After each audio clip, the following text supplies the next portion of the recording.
On the Fulton County Government YouTube channel, I don't see anything. Count to five.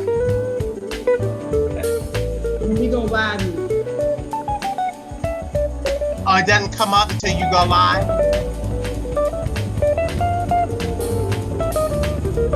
On the Fulton County Government YouTube channel.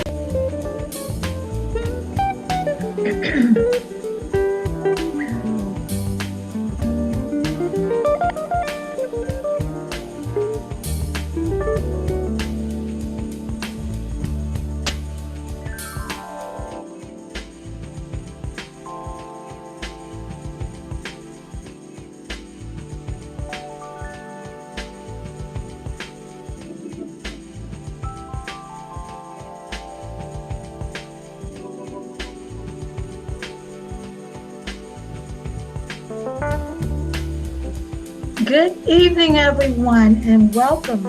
Tonight, we have an impactful conversation with representatives from various agencies and institutions to discuss Recovered, Connected, and Thriving Through Community, which is the national theme this year for National Recovery Month. I am Lynette Robinson, and I am the Fulton County Opioid Coordinator with the county's Department of Behavioral Health and Developmental Disabilities. September is National Recovery Month, and Fulton County's Department of Behavioral Health and Developmental Disabilities offers a full range of treatment and support services to residents of Fulton County that are seeking program or services geared towards recovery. Among those services are treatment programs for individuals involved in the criminal justice system through judicial behavioral health programs such as our misdemeanor mental health court, DUI treatment court, and the screening and reentry programs. Additional services include individual counseling, group counseling, discharge planning, case management, and court attendance. These programs work through a collaborative effort with Fulton County Jail and the Justice Partners to assist individuals with improving behavioral health management, reducing recidivism, and engaging resources to improve the lives of those we serve.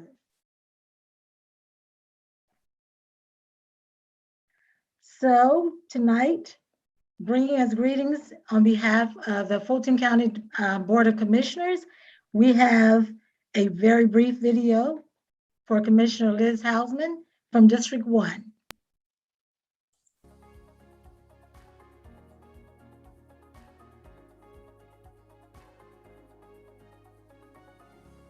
Hello, and welcome to the Fulton County Behavioral Health and Developmental Disabilities Recovery Fair.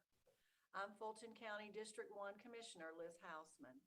The last 2 years have been difficult for all of us, and we at Fulton County have worked hard to develop programs and resources to offer help to our community.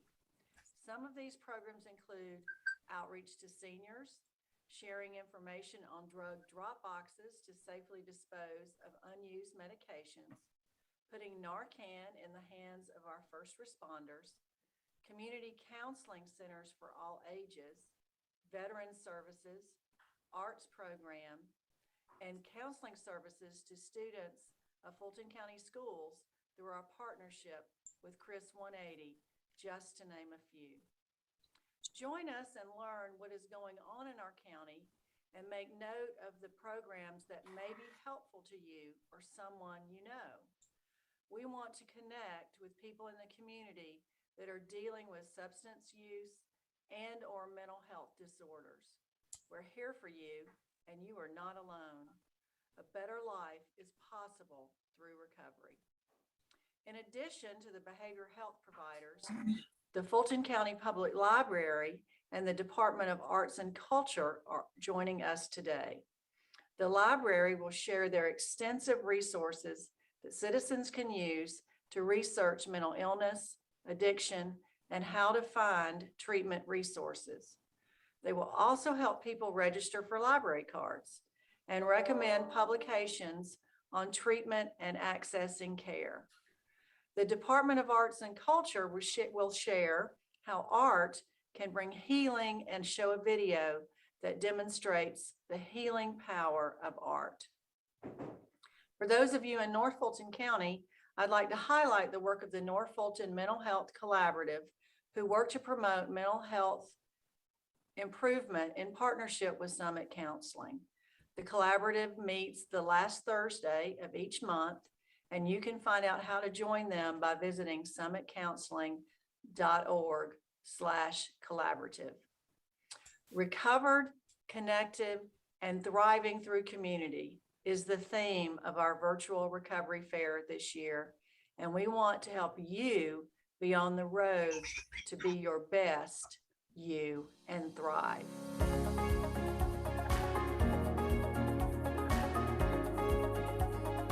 Okay, thank you. We're very grateful that Commissioner Hausman was able to videotape that for us. So before we get started and before I introduce all of your wonderful panelists tonight, just want to remind you, if you have any questions and you don't want to forget them, please send them to this email address at fulton.communications@fultoncountyga.gov. So please remember to send your questions in. So just a very brief announcement about what's going on in substance abuse. So according to the National Survey on Drug Use and Health, 19.7 million American adults aged 12 and older battled a substance use disorder in 2017. Almost 74% of adults suffering from a substance use disorder in 2017 struggle with an alcohol use disorder. In addition, the U.S. Centers for Disease Control and Prevention reports that 19.2% of U.S. adults received mental health treatment and haven't received mental health treatment in the past 12 months.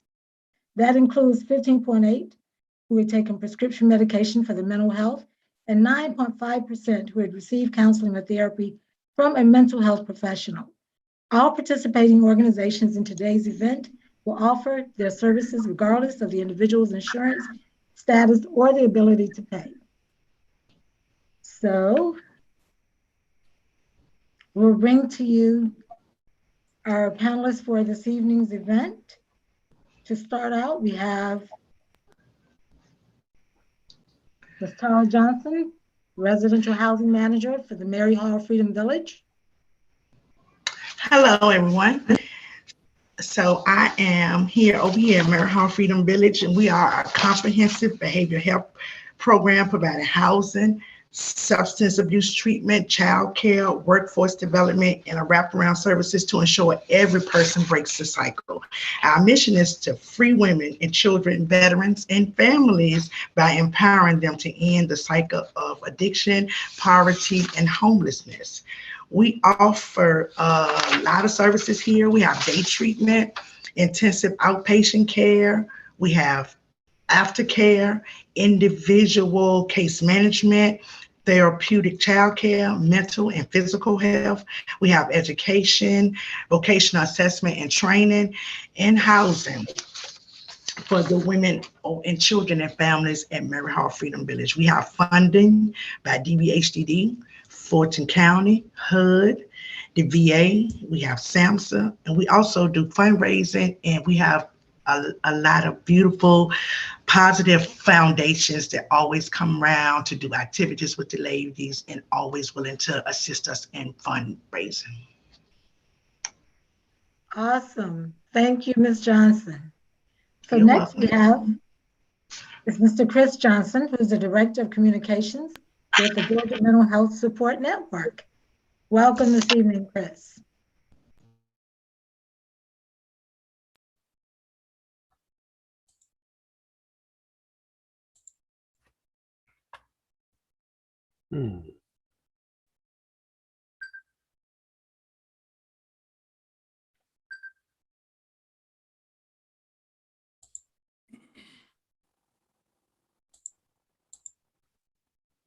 Okay, I don't believe he is. I don't see him in the panelist section right now, so. Okay. So we'll go to our next panelist tonight. So tonight we're going to also introduce the role of art and healing with a video from the Fulton County Arts and Culture Department. And to bring that video and to talk about that video, we have Ms. Tay Earl Jackson. Good evening, everyone. For over 40 years, the Department of Arts and Culture have funded the arts here in Fulton County. We have a public art program as well as art centers, and provide instruction to teens, youth, and adults as well as seniors through our neighborhood art centers. We believe that, or I believe, that the arts are a great benefit to the recovery because we enhance the quality of life. Oftentimes, words cannot be spoken. When words cannot be spoken, art has been used as a tool, an effective tool, to say things that cannot be said. It can be said through the use of materials, color, subject matter, and as well as content. We add vibrancy to your life.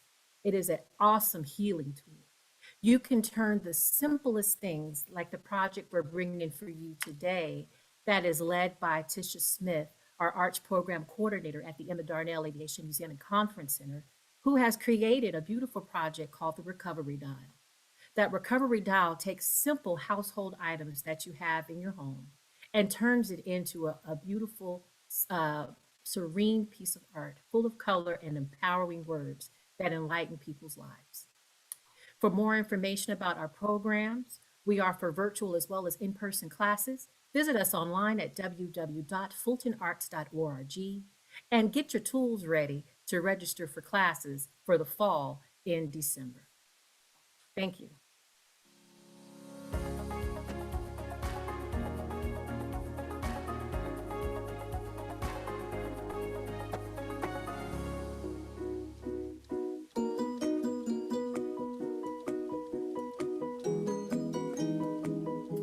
Welcome to your artistic moment, brought to you by Fulton County's Arts and Culture. My name is Tisha Smith. I'm the Arts Education Coordinator with the Emma Darnell Aviation Museum and Conference Center, and we are so excited to bring you this simple but creative project to help aid in the road to recovery. Let's get started. Today I'm going to show you how to take a simple CD and upcycle it to what we are calling a recovery dial. A recovery dial is a CD, old CD, transformed into a beautiful work of art with bright colors and positive words to affirm the recovery process. Let's show you how to do that. First, we're going to take a CD from this stage to this stage. With your Scotch tape, you're going to put a little scratch on the side of the CD where you would typically write on. All right, that's the part that you're going to be removing the surface. Once you have placed the tape there, leave a little bit or hang off of the end of the CD so you can grab it and just peel it back. And you see how it removes the clear surface area on the CD. We're going to start decorating our CD. This one I have started already, and I went with bright, bold colors. I'm going to color it first, finish it out here. I would encourage you to, when you're working, use a surface area that is white or very light. That way you can at least see where you're working. You can also go online and find, these are called Zentangle designs, Zen doodles, but they're also, they're very helpful and very meditative when you're decorating your project. You can even go online and Google positive words of affirmation, healing, patience, love, etc. that will go on your fun dial once it's completed. I'm going to go ahead and finish coloring this in. Once you've gotten your design laid out and you're completely satisfied with it, it's time for your positive words. The first word that I like that's resonating with my spirit today is healing. I'm going to write the word healing in all caps. I think the recovery process and healing goes hand in hand. Now let's come with the word thrive. I'm going to do that in red on top of my blue, because as you recover and heal, you want to thrive. Love is always essential to the healing process, and it's always wonderful to have a good, strong support system. So we're going to put love here, right up under healing. Any word that you can think of that is going to resonate with you, put it on there. Patience is a good word when it comes to healing.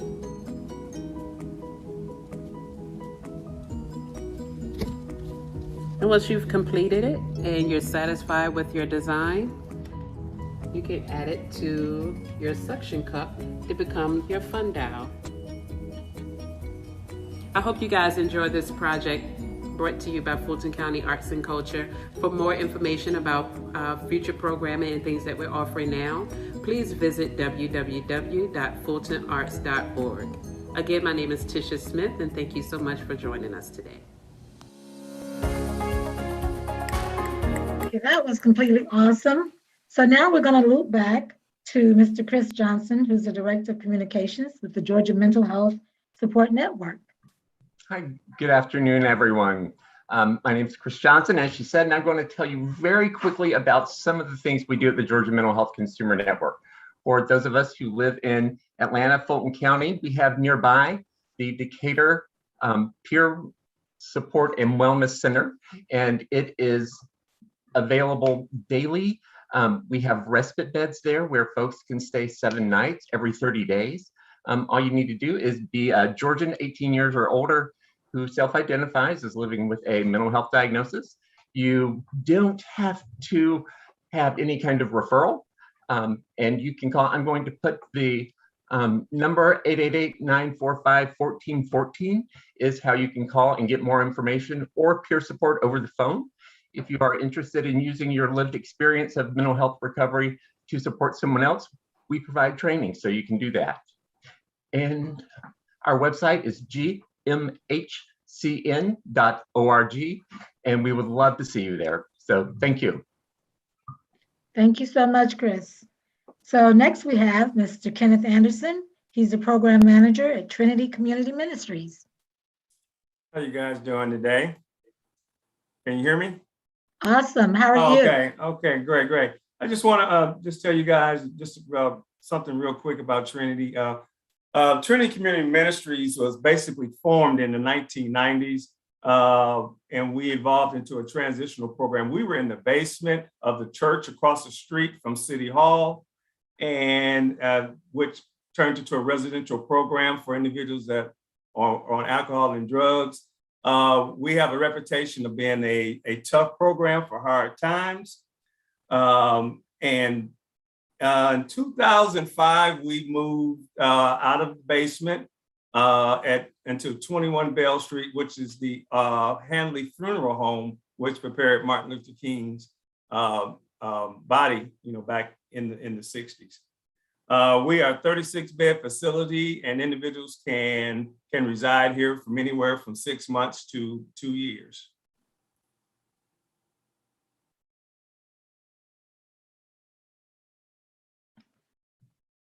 Okay. So next we have Ms. Alexia Jones, Founder and Executive Director at Rise to Recovery. Good evening, everybody. My name is Alexia, and I'm a person in long-term recovery. And what that means for me, it's been 26 years since I've had a need or desire to use any mind-altering substances. It also means that I get the opportunity to live my recovery out loud through the organization that I have founded called Rise. And at Rise, we have found a new paradigm. We sing through our hardest times, we dance to get through the tough times, and we celebrate our recovery by painting our stories through every color of the rainbow. And we have come to find that we're not on the fringes of the community, we are the community. And we have come to find that stigma is a lie, and we do recover. And we do believe that art plus recovery equals freedom. We're located in the West End of Atlanta at the Met Complex. We're open from 1 to 4:30 every day. We are RCO, which is a recovery community organization, where people from our community who are living in their recovery from mental health and or substance abuse can come and create with us drumming, dance, painting, art, all recovery meetings, dance and recovery meetings, dance and meditation, writing and recovery. We serve our veterans, we serve our young people. We have a Art Speaks all recovery meeting on Tuesday nights. And through that program, we come together and we wrap our challenges around our creativity. So we are super excited tonight to be a part of this amazing recovery fair, because we do believe that art plus recovery equals freedom, and that recovery is possible. We also would like to invite everyone. We have what we call Chronicles of Hope, which is a production where we do once a year, and we pull all of our creativity together and share our stories, our true lived experience with our communities while we still yet heal. And tonight we'll be premiering that on our YouTube channel. Also would like to introduce the video that you're about to see. One of our poets, her name is Yo Sis. She is nationally and internationally known for her spoken word. And she uses the spoken word to heal herself while she helps others heal as well. Thank you. Oh, I would like to say thank you to BHDD and Fulton County for their great support. Thank you. Thank you, too.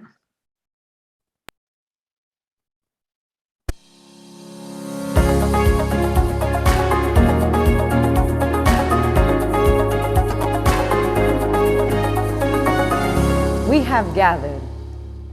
We have gathered together today as the nation, the people, the prophets and the teachers, the students and the dreamers, the servants and the leaders, the lovers, the believers and the wanderers. We are all here in this space, making this mix, giving these same moments, sharing this same gift, which is the present, which is to be considered the sweetness of life, sending up whispers to the heavens from both the sinners and the preachers alike, with the same hunger, some hunger to feed some people, to feed the people who is us, both the loved and the rejected, a community of misfits and rebels connected together to gather blessings from lessons of roads less traveled. For we are storms faced and we are trails blazed. You see, the lost don't ever just stumble upon their own way. We make it.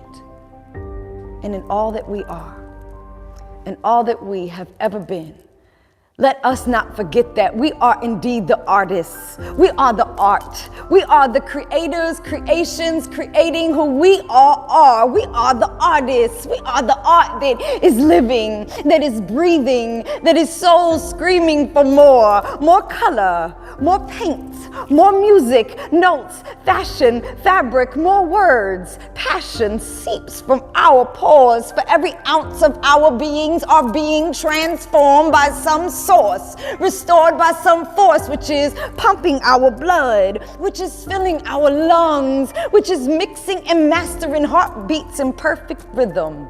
Living, we are the living drum. We are the beat. We are the song. We are the musicians and the instruments and the lips pressed with precision and spit to play them. We are the sound of miracles making themselves be known. We are the soul. We are so full of hope that everything we touch must turn to gold. We are the artists. We are where the heart is. We make home everywhere we go. And we set fires to our own throats, placing petals we pick from roses that they call poems at the toes of strangers whose load is so ingrown, it don't even hurt no more. More color, more paint, more music, notes, fashion, fabric, more words. We are poems to be written.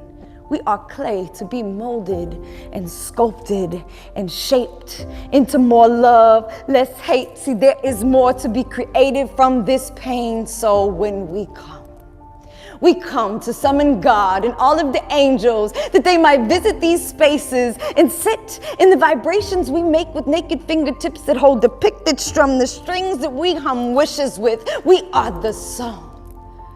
And may we sing into our dreams until they become things that we have never seen with our own sight, but long live the vision, the thought, that we've been given, gifts to give God, that we've been taught are too big for us to become when we grow up. But we are big. We are bigger than big. We are bigger than big is big, far sharper than senses get. For we are spirit. It's such that you can't put your finger on it, but you feel it. Goosebumps. We are the chill. We are the children. We are the children who still feel. We are the children who still feel real, healing in the silence between the beats. Sometimes silence screams just by being, and we are hope.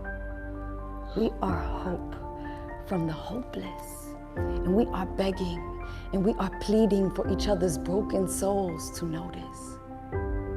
We are alive, and we create our lives, our community, our nation, our world.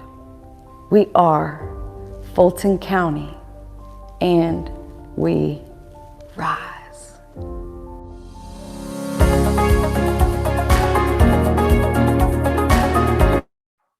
What an awesome, awesome video. So next, we have Ms. Sarah Pace that's coming to you. She's the Director of Outpatient Psychiatry Program with the Grady Behavioral Health Services. Good evening. Thank you, Lynette, and thank you, Fulton County, for allowing me to be here. Everyone knows someone affected by behavioral health issues. Recognizing the link between a person's behavioral and physical health, Grady Health System has become one of Georgia's largest providers of behavioral health services. Our goal is to help people before they have a behavioral health crisis and quickly stabilize them if they do. While Grady is known for trauma, burn, and stroke, we also offer the most comprehensive adult behavioral health care in Atlanta. Some of our services include services embedded in the neighborhood and primary care clinics that are operated by Grady. We community-based services, including case management and assertive community treatment, path outreach to homeless and rehousing services, a dedicated psychiatric emergency room, temporary observation services, inpatient psychiatric services, psychiatric consultation and follow-up for individuals treated on medical floors, including individuals admitted after a suicide attempt. We also provide services in the Atlanta City Jail. Last but not least, though, we operate a robust outpatient clinic, and that clinic is located at 10 Park Place, which is in downtown Atlanta, located on the corner of Edgewood and Park Place. Within our outpatient clinic, we provide your traditional outpatient behavioral health services, so psychiatric and diagnostic care, nursing care, medication management, counseling for individuals and groups with specialty focused areas for young adults, women, and those who may be experiencing resistant psychosis, treatment-resistant psychosis. Our primary target audience is going to be individuals experiencing severe and persistent mental illness, but we also provide medication-assisted treatment for individuals with opioid addiction. That opioid addiction clinic runs 4 days a week, so Monday, Wednesdays, Thursdays, and Fridays, and it is staffed by addiction psychologists, toxicologists, addiction counselors, and we also have individuals living in long-term recovery who are working in that program. We are very proud of the program. It is an outpatient treatment program. Anyone with an opioid addiction is welcome to come. To access our services, you simply walk in Monday through Friday from 8 a.m. to 2 p.m. If you're an existing client and need to make an appointment, our phone number is 404-616-4444. Again, you can walk in to seek treatment, and we are accepting clients to our opioid treatment program every day. Awesome. Thank you, Sarah. So next we have Ms. Susie Quenzer. She's the president of NAMI Northside Atlanta. Thank you very much. I'm again Susie Quenzer, president of Northside Atlanta, and NAMI is the nation's largest voice on mental health. It stands for the National Alliance on Mental Illness. It is a grassroots organization that started in 1979 around a kitchen table of families who were trying to see what they could do to help their loved ones. And from that point in 79, it now is the largest grassroots mental health organization in the country. We are in 48 states. So we have affiliate offices like NAMI, Georgia, in 48 of the states. And each of those states has several affiliates. Georgia has 18. I represent the NAMI North Side, which is basically North Fulton County. And we provide the services, each affiliate does that throughout the country. We all provide the same services. So no matter where you are, you can go to the NAMI national website and put in your location and they will give you the affiliate. Right now, because all of the services we are offering in our affiliate are on Zoom, it doesn't really matter the location you are at to receive the services because everything we do is provided through Zoom. So today we have people all over the state of Georgia and other states actually dialing into our services. In terms of the services that we offer, we basically offer services for families and adults, but families in many cases are representing youth. But basically we educate, we support, and we advocate. So those are the three areas that we work in. There is no charge for any of our services. Many people are members of NAMI and they therefore support us financially that way for a small fee membership for the year, but you do not have to be a member of NAMI to receive our services. There is no cost to our services. What we offer are we have weekly support groups for family members, and we have weekly support groups for individuals who themselves have a mental health diagnosis. And those support groups are all peer-led. All the facilitators are trained by NAMI. So we basically are certified to lead those sessions. We also have education classes. Many times they run a week to 8 weeks. They meet over Zoom right now. And we have an 8-week program running right now for families who want to know more about mental illness. It meets once a week for 8 weeks. We have the same thing for individuals themselves who want to understand more about the illness that they have. We run programs for that. As far as advocating, we do a lot of work down at the Capitol to advocate for better mental health laws and services, for the state of Georgia. In terms of the best way to contact us is if you go to, if you just Google NAMI National or just NAMI, the national website will come up and you can drill down from there. Our affiliate is NAMI Northside Atlanta. If you Google that, you will go directly to our website and all of our programs and contact information is listed on there. And NAMI's motto is "You are not alone." And that's basically the support that we give. We give free and we also have events during the year, like right now, starting the second weekend in October, the NAMI Walk. Is a walk that happens nationally all over the country.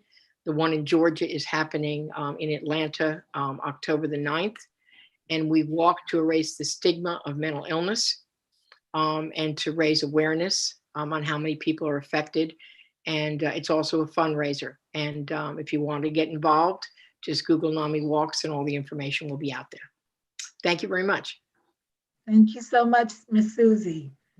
So next we have Ms. Virginia Collier, Manager of Collection Management with the Fulton County Public Library.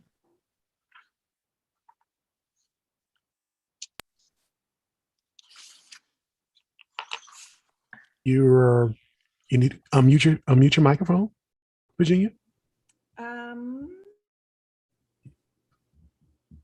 Okay, go ahead. You got it. Okay.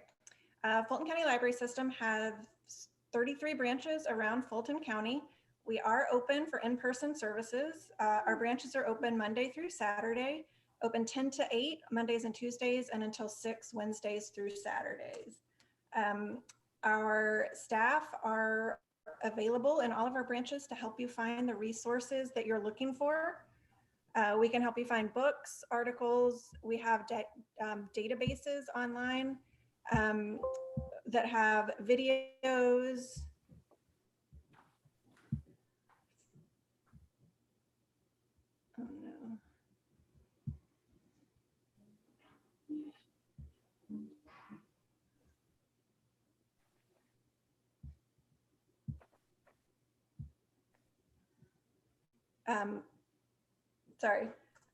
We have videos of documentaries and news resources with information about mental illness and addiction. If you aren't able to make it into our branches in person, we have the Ask a Librarian service. You can go online. Librarians are there to available for live chats to answer your questions, or by email, text, or phone. To get a library card, you can apply online on our website. It just takes a minute. And then you're able to access all of our resources from home and in the library. But you can also come into the library and ask for help from any of our staff, and you don't need a library card to do that. You can find more information on the library's website. It's fulcolibrary.org. Thank you. Thank you so much, Virginia. So next we have Ms. Yvette Bell. She's the program manager at the Fulton County Clubhouse for Youth. Hi, everyone. My name is Yvette Bell. I'm the program manager for the Fulton County Clubhouse for Youth. All of our services at the Fulton County Clubhouse for Youth are completely free. We serve only the youths of Fulton County. We're so sorry we can't take other youths in other counties, but we're just specifically for the youths of Fulton County, ages 13 to 18. That doesn't mean that once they turn 18, we kick them out and they can no longer receive services. That just means that once they turn 18, they won't be a part of the clubhouse, but they will definitely be a part of another part of our agency, because we're a part of also Chris 180. So if they turn 18 with us, as long as they're still in school, they can stay with the clubhouse, but then they will also be eligible for other parts of services at Chris 180. The Clubhouse for Youth, we have certain deliverables that we have to meet with them. We want to decrease their substance use, decrease DJJ involvement, increase family involvement, increase academic performance. And so we provide services around those areas. Everything is completely free. We provide trips for the family, outings. We encourage youth and families together. We have days where the children are there, the youths are there. We don't call them clients or cases. We call our clubhouse members because they are a member of our clubhouse. Mom and dad could come on Mondays when the youths are in school to get services from us also. But our primary contacts are the youths of the family, even though we will service mom and dad also. There's so much that we do. It's kind of hard to get it down to a 3-minute synopsis. But for further information, I'm going to put our info in the chat. So you guys, if you want more information about our clubhouse, please feel free to either reach out to me or to reach out to the Fulton County Clubhouse. And I'll be more than happy to answer any questions that you have. Again, like I said, we service youth from 13 to 18. We go on family trips. We pay for everything. There's absolutely no cost to anyone to be a part of the clubhouse. Awesome. Thank you so much, Yvette. And now we also have coming is Ms. Tiffany Hill. She's Director of Core Services with Fulton County's Adult Behavioral Health Services.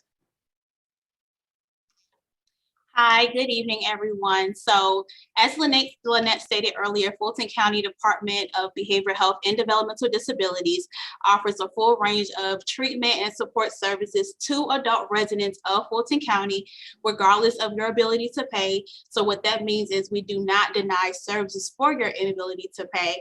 We do serve uninsured adults and veterans, as well as those with Medicare and Medicaid.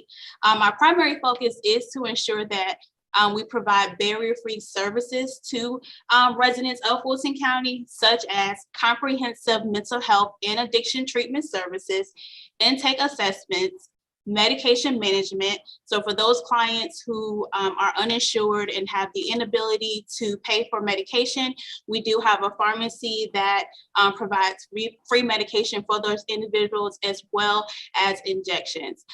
We offer individual and group counseling services, both mental health and substance abuse, in which we offer those services via telehealth and face-to-face. We also offer case management services to individuals who need linkages to resources that are in the community. The duration of treatment for clients who are involved into our services is depending on the level of care recommended by clinical personnel and the prescriber. We want to ensure that our individuals who are involved in our services are ready to transition out of care, but also have a comprehensive discharge plan and are referred to their primary care physician or connected to other services for continuity of care. We also have treatment programs for individuals who are involved in the criminal justice system through judicial behavioral health programs such as misdemeanor mental health court, DUI treatment court, and the screening and reentry team. That program offers individuals a chance to obtain the needed behavioral health treatment, connect with resources, and address the charges that resulted in justice system involvement. That program as well offers individual and group counseling, discharge planning, case management, and regular court appearances. Their goal is to work with the judicial system and the Fulton County Jail to assist them with reducing recidivism and their behavioral health management. The typical timeframe for individuals in the judicial program is 1 to 2 years, and their services are provided in court and at one of the 3 Fulton County Department of Behavioral Health and Developmental Disabilities locations. Lynette will go into further detail about how to access our care and where we are located. Thank you. Thank you so much, Tiffany. So as a reminder, for those in our listening audience, and our viewing audience, of course, if you have any questions that you'd like to ask any of our panelists, please go to fulton.communications@fultoncountyga.gov, and we are ready to fill any questions that you may have.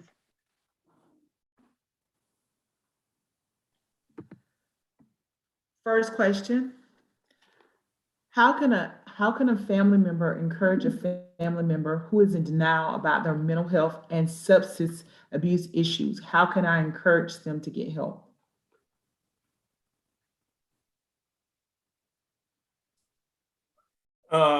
I would probably say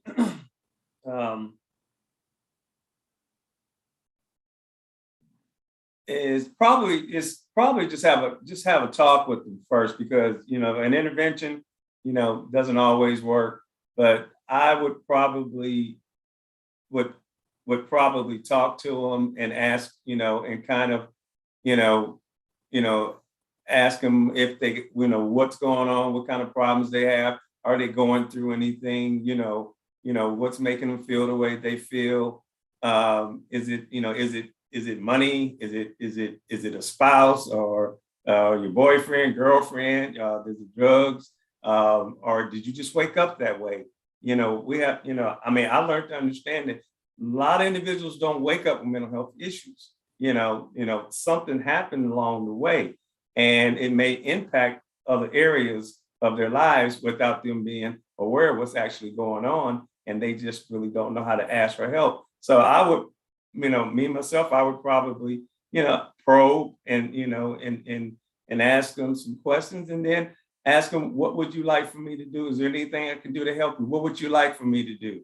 You can't force anybody into treatment, or definitely they'll shut down on you, or say, first thing is, I don't have a problem, and then they'll shut down on you. So me myself, I just talk to individuals and kind of try to get a feel of exactly what's going on before the step 2 or step 3. I would have to agree with Mr. Anderson. Having those honest conversations without being confrontational is the best way. sitting down, letting them know, hey, I love and I care about you. You know, I see you having some challenges, you know, and putting it in that loving and caring way, and not the blaming. You know, you look like you're having a difficult time. Talk to me. Tell me what's going on. Let's you and I try to figure it out together. And, you know, if you and I can't figure it out together, would you mind asking permission? Would you mind if we went and talked to somebody who has a little bit more experience? Would you mind if getting them to buy into bringing someone else in with a little bit more experience, with a little bit more expertise, getting that buy-in for them to go seek help outside of the family, outside of, you know, our general area, because families,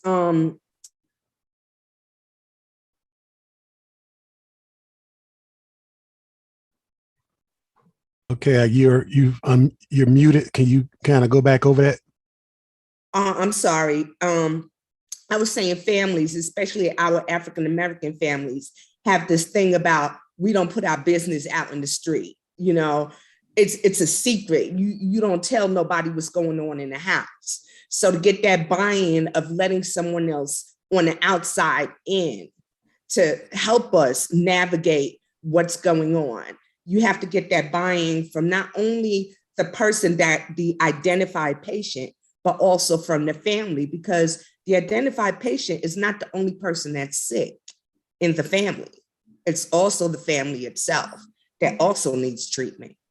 And I don't know if the family is going to have that buy-in also, because when you're dealing with addiction or with mental illness, they've adopted some of the ways to cope with that addictive personality or with that person with mental illness. They've become dysfunctional by enabling or by ignoring the elephant in the room, for lack of better terms. Thank you so much. Hey, this is Chris. I just wanted to add in, thank you, Yvette. I really appreciated what you said. And I wanted to just add on to it by like another approach, or a concurrent approach would be just to ask them, express your concern about whatever damage it is you see happening or perceive. Like, not to make it about the drugs and the alcohol, but about their happiness and their wellness, and, you know, wanting to see them do well and be well. And that's all. Thanks. Okay. Anyone else? Okay. We have to remember, as people, as a person living in long-term recovery, you know, it's not what's wrong with me. It's the question is, what happened to me? And that's always a great way to start the conversation. Not what's wrong and the drugs and what I see, and it's probably, you know, what's happened. What happened? Tell me the story.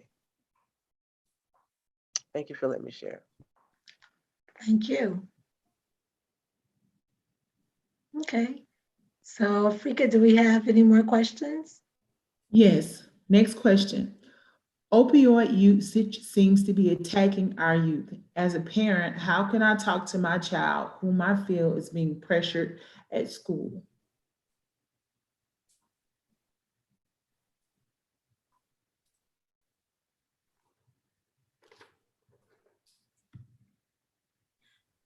Well, okay, I'm sorry. Go ahead. Okay, You I'll know, chime in. Go ahead, Sorry. Tara. I think I would just say having that conversation, you know, while I work currently primarily with adults, I think youth definitely want to be connected. And I think adults, you know, parents and youth tend to have this it feels like a big divide because of responsibilities and whatnot. I think allowing yourself to, as the parent, reflect on what it was like to be a youth, you know, having these open, honest conversations, allowing the kids to see that you are human. You know, you have made mistakes in the past. And I think beginning to allow them to make choices too is very important, so that they're empowered, they feel empowered to make decisions, but they also know they have a certain place of safety within you to come back to when they make those decisions. And of course, educating them on the effects of drugs and opioids, for example, you know, could be prescribed opioids. So it's not always the hard stuff. And educating them on the potential addictive qualities for opioids and overuse or abuse, misuse, and how that can impact their goals for life. You know, just like everyone was talking about, what do you want? What are your goals? And how this can impede your goals. Thank you.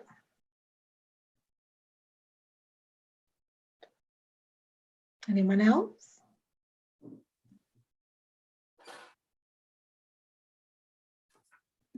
Okay.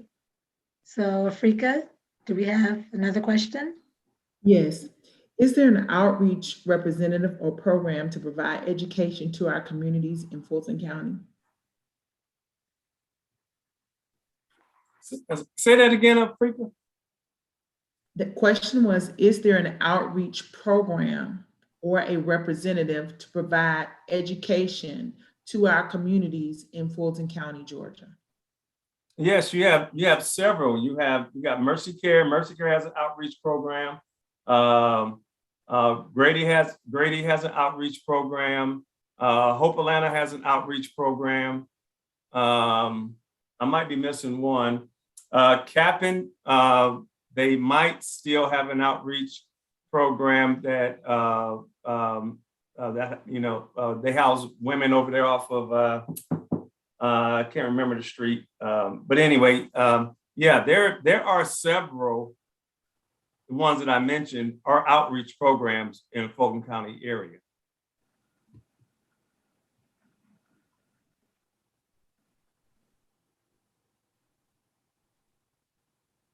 So Yvette just added that Chris 180 also has an outreach program also.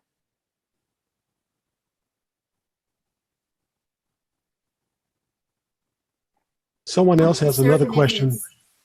I'm sorry. I'm not certain if it's an arts and cultural related question, but in terms of outreach, as we said before, arts is a great way to get your emotions out on paper, just out, period.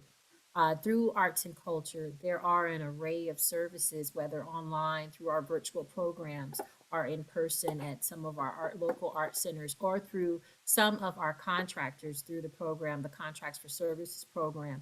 We do provide an opportunity for citizens to get their feelings and the emotions out and to actually experience other things outside of their comfort zone to get them to embrace their innermost feelings. Thank you, Jay. And this is Chris. The Georgia Mental Health Consumer Network doesn't actually have an outreach program.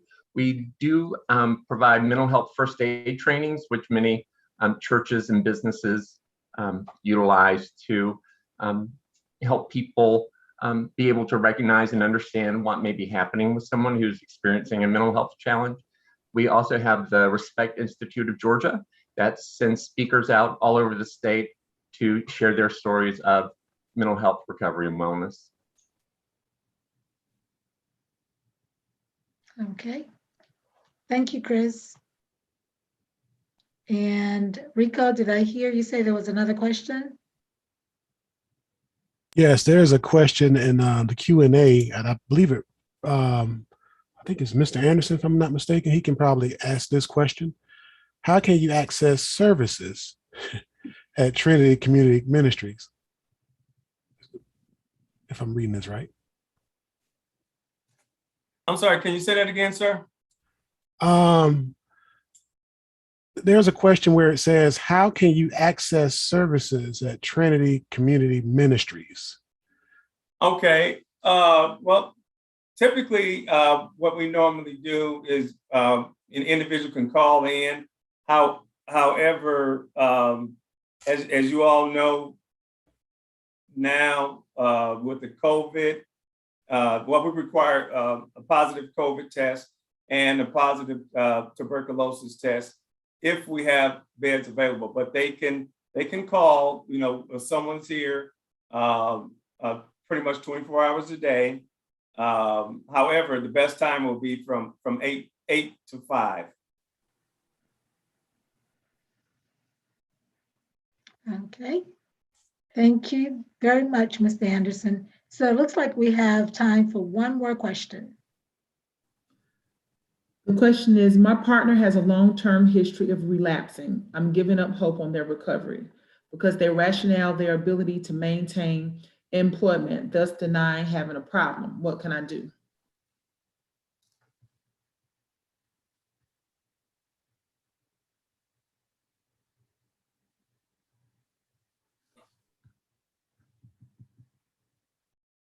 That is a tough one. Okay. Okay. I'll just say real quick, don't give up hope. There is always hope. There is always hope for all of us. And that I truly believe because I've seen it. And also take care of yourself. The first thing you need to do, use that oxygen mask principle and take care of yourself. And Yvette, I'll turn it over to you. I was just going to say practically the same thing. Relapse happens. We never know which treatment chance is going to stick for that final one. People who go in and out of treatment hundreds of times, and you never know, it's the 101st one that sticks and they're clean for the next 40, 50 years. You just never know. Each time you learn a little bit more and you stay clean a little bit longer. So don't give up hope, but like Chris says, protect yourself also. It's really hard to love somebody that's addicted, but you just never know which one of those times it's going to stick. So there's always hope. People are not disposable. So protect yourself, but just know that one of those times will stick if they want it to. It has to come from that person. It can't come from anybody else. They have to want to stay clean first and foremost. You can't want it for them. Real quick, and that was excellent, but you never know when that light will pop on. Never know. It might be the 100th time. It might be the first time. It might be the 100th time. It might be the 300th time, but it might pop on and it may never pop on. And with that being said, we want to thank all of you. You are all wonderful tonight. Thank you so much for joining us. We want to thank all of our viewers. So just to leave you just very quickly, as a result of COVID-19, Fulton County Department of Behavioral Health and Developmental Disabilities is currently operating a hybrid service model. Telehealth services are available Monday through Friday from 8:30 a.m. to 5 p.m. To make an in-clinic or telehealth appointment at any of our locations, please give us a call at 404-730-9626. To access Fulton County Department of Behavioral Health and Developmental Disability Services online, please visit us at www.fultoncountygA.gov. Also, as a reminder, when we observe National Recovery Month and every day of the year, we always want to instill and let people know that hope is always present. We have a myriad of folks on this call tonight, on this Zoom, making sure that wherever a person may be in their journey to recovery, we know it is possible, we know it can happen. So thank you again.